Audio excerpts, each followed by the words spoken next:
hetki sitten kaupalle tällaisia uusia roll-upseja ja meinattiin testailla täällä kotona Emilin kanssa, miltä ne maistuu. Meillä on pari eri jäätelöä ja testaillaan nyt tämmöistä uutta Ben & Jerrysin makua. Eli tällainen Ben & Jerry's lähtee tonne roll-upsin sisälle ja Emilillä on siellä jo roll-upsit auki kohta. Nyt on roll-upsit auki täällä ja sitten laitetaan Ben & Jerry'siä sinne sisälle.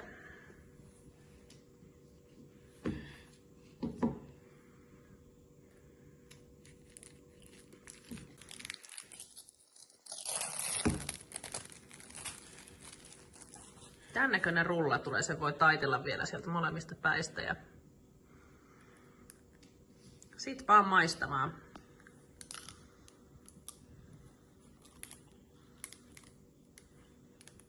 Miltä maistuu?